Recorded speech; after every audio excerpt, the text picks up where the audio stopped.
বন্ধুরা, আজকে প্রচণ্ড বৃষ্টি হচ্ছে, তো আমাদের চিকেন নিয়েছি, যে চিকেন কষা হবে।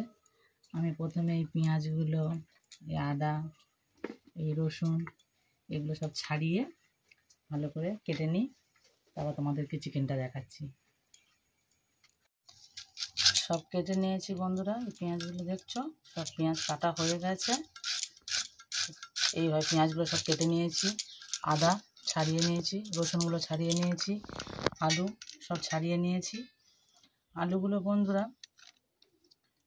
এইভাবে আমি দু টুকরো করে কেটে নেব। সব আলুগুলোকে এইভাবে দু টুকরো করে কেটে নেব। আলুগুলো একটু ছোট ছোট, তো আর বড় আলু আমার কাছে নেই। যাই হোক,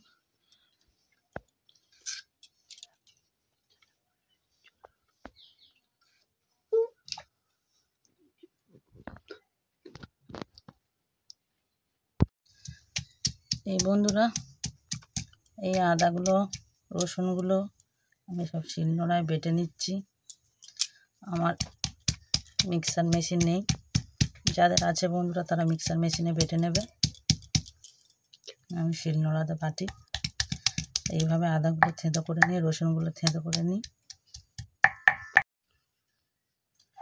দেখো বন্ধুরা, আদা রসুন আমি একসঙ্গে সব বেটে নিচ্ছি, আমার অসুবিধা হয় না। তোমাদের যদি মনে হয় আলাদা বেটে নেবে, আলাদা বেটে নিতে পারো। আমি একসঙ্গে আদা রসুন পেস্টটা তৈরি করে নিচ্ছি। বন্ধুরা, চিকেন নিয়ে চলে এসেছি। চিকেনগুলো ধুয়ে আমি এবার জল ঝরাতে দেবো। আমাদের এখানে কারেন্ট চলে গিয়েছে বন্ধুরা, বুঝতেই পারছো। এখন কারেন্ট নেই, সব অন্ধকার হয়ে রয়েছে। এগুলো আমি ভালো করে ধুয়ে একটা জায়গায় তুলে নেব। বন্ধুরা, এখনও কারেন্ট আসেনি, এখনও আমাদের কারেন্ট অফ হয়ে রয়েছে। আমি আগে থেকে সেই পেঁয়াজগুলো সব কেটে রেখেছিলাম, এই পেঁয়াজগুলো এর মধ্যে দিয়ে দিলাম। মাংসটা জল ঝরিয়ে রেখে দিয়েছিলাম, আধ ঘন্টার মতো জল ঝরে গেছে। এবার এর মধ্যে একে একে আমি সব মশলা, সব উপকরণগুলো দিয়ে দেবো। আমি আগে থেকে আদা রসুন বেটে রেখেছিলাম।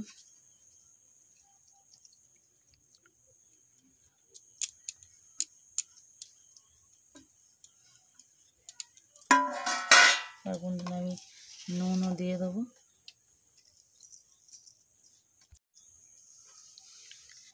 এরপর বন্ধুরা, আমাদের কাছে টক দই নেই আপাতত, অনেক দূরে আমাদের দোকান বাজার।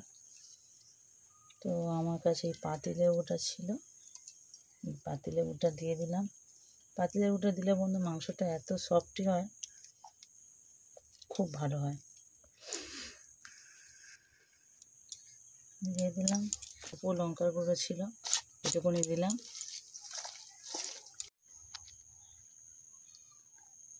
এরপর আমরা এই হলুদ গুঁড়ো দিয়ে দিলাম বন্ধুরা।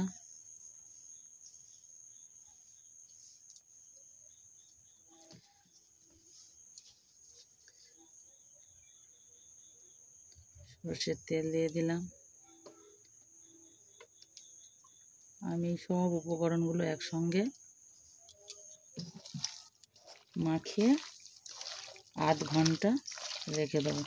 তোমাদের দেখতে একটু অসুবিধা হচ্ছে বন্ধুরা, বুঝতে পারছি, আসলে বুঝতেই পারছি এখনও কারেন্ট আসেনি। গ্রামের দিকে কারেন্ট গেলে এরকমই হয়, আমাদের থেকে থেকে অভ্যাস হয়ে গেছে বন্ধুরা, তো তোমাদের দেখতে একটু অসুবিধা হচ্ছে। আচ্ছা বন্ধুরা, আমি এগুলো মাখিয়ে নিয়েছি। এই মাখানো অবস্থায় এরকম আধ ঘন্টা থাকবে, আমি তারপর তোমাদের রান্না করাটা দেখাবো। গরম হয়ে গেছে তেল বন্ধুরা, এবার আমি আলুগুলো একটু ভেজে নেব।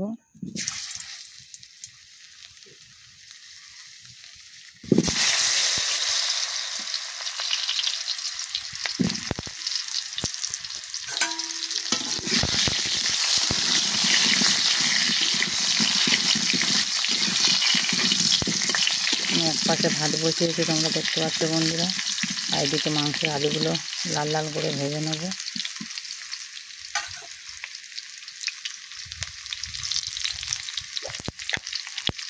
আমি আলুতে একটু নুন দিয়ে দিলাম, একটু ভাজার মতো একটু নুন দিয়ে দিলাম। আলুটা নুন দিলে আলুটার মধ্যে নুনটা একটু ঢুকবে, ওই জন্য ভাজার সময় একটু নুন দিয়ে দিলাম। আমার ওদিকে ভাত হচ্ছে, এদিকে আলু ভাজা হচ্ছে।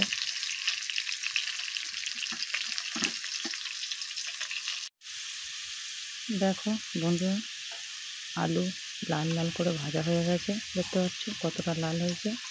আমি এবার এই আলুগুলোকে সব তুলে নেব। এবার বন্ধুরা আমি একটু অল্প, দেখো একদম অল্প চিনি নিয়েছি, একটু চিনিটা দিয়ে দিলাম তেলের মধ্যে।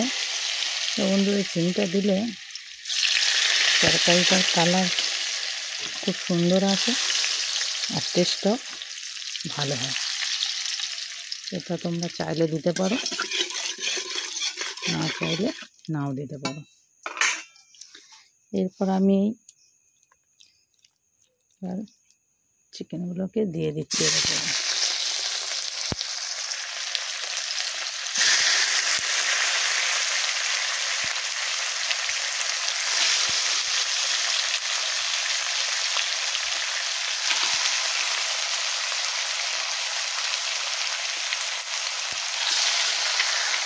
আমি চিকেনগুলোকে সব দিয়ে দেবো তেলের উপরে। আমি আর বেশি তেল দিলাম না বন্ধু, কেন ম্যারিনেট করার সময় আমি অনেকটা তেল দিয়েছিলাম, ওই জন্য আমি আর বেশি তেল দিলাম না। তবে লঙ্কার গুঁড়ো আর হলুদ গুঁড়ো আমাকে আরও দিতে হবে।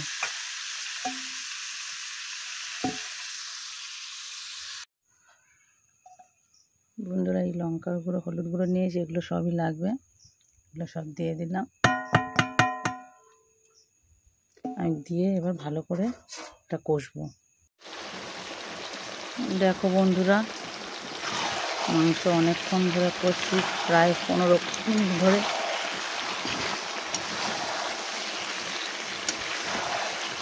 দেখো তেল ছেড়ে দিয়েছে, দেখেছো বন্ধুরা, অনেকক্ষণ ধরে কষেছি আমি, 15-20 মিনিট প্রায় কষেছি। এর মধ্যে থেকে তেল ছেড়েছে, তোমরা দেখতেই পাচ্ছ। এবার আমি এই মাংসটার মধ্যে সানরাইজের এই মিট মশলা, এটা আমি সবটাই দিয়ে দেবো, কারণ মাংসের পরিমাণটা অনেকটাই, ওই জন্য আমি এটা সবই দিয়ে দেবো। আর একটা কথা বন্ধুরা, আমি এই হাঁড়ির মুখে এই বাটিতে করে জল গরম বসিয়ে দিয়েছি, এই জল গরমটা আমি মাংসের মধ্যে দেবো। দিলে বন্ধুরা খুব ভালো হবে, কেননা জল ঠান্ডা দেওয়ার থেকে জল যদি গরম করে দিই খুব টেস্টটা ভালো হয়। এইভাবে সব পুরো কষিয়ে নিচ্ছি, মিট মশলা দিয়ে পুরো এইভাবে কষিয়ে নিয়েছি। আমরা দেখছো বন্ধুরা কি সুন্দর কালার এসছে, দেখতে পাচ্ছ তো, তেলও ছেড়ে দিয়েছে। বন্ধুরা আমার কাছে টমেটো ছিল না, তোমাদের কাছে যদি থাকে তো তোমরা একটা বড় সাইজের টমেটো দিতে পারো। আমার কাছে এই সস ছিল, তো আমি এই সস দিলাম।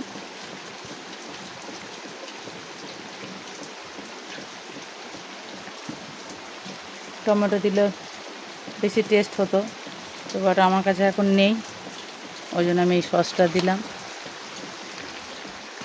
তোমরা দেখো বন্ধুরা, কালারটা দেখো, মাংসের কত সুন্দর একটা কালার চলে এসছে। কষা হয়ে গেছে বন্ধুরা। আমি যে জল গরমটা করেছি, এবার সেই জল গরমটা এতে ঢেলে দেবো।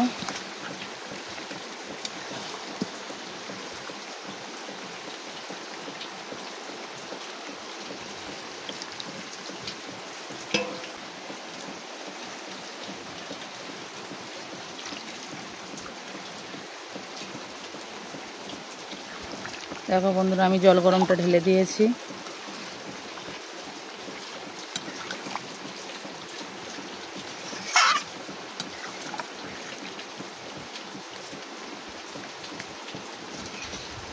এখানে আমি একটু চাপা দিয়ে 10 মিনিট মতো রাখবো বন্ধুরা। আলুগুলো এতে দিয়ে দেবো, যে আলুগুলো ভেজে রেখেছিলাম সেই আলুগুলো সব দিয়ে দিলাম বন্ধুরা।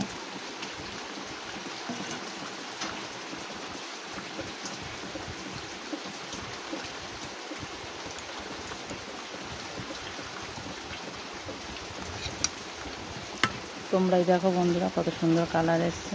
আমি 10 মিনিট ফুটিয়ে নিই, তারপর তোমাদেরকে আবার দেখাচ্ছি। বন্ধুরা সবে আমাদের কারেন্ট এলো, আমার রান্নাও হয়ে গেল, ভাত হয়ে গেছে বন্ধুরা, তরকারিও পুরো হয়ে গেছে। আমি এবার একটু এই সানরাইজে গরম মশলা একটু ছড়িয়ে দিলাম, আর আমি তোমাদেরকে দেখাচ্ছি বন্ধুরা, দেখো কত সুন্দর কালার হয়েছে। এবার দেখাচ্ছি তোমাদেরকে একটা আলু, দেখেছো একদম পুরো গলে গেছে। দেখো আমি আর একটা আলুও দেখি, দেখো বন্ধুরা আলু পুরো গলে গেছে।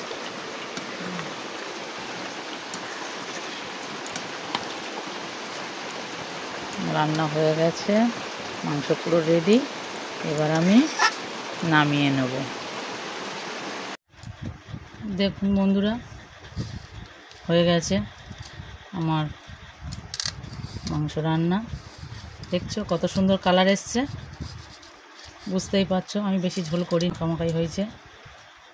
আর আমি একটা খেয়ে দেখাচ্ছি বন্ধুরা, সবটি খুব সুন্দর হয়েছে, সত্যি বলছি বন্ধুরা খুব দারুণ দারুণ।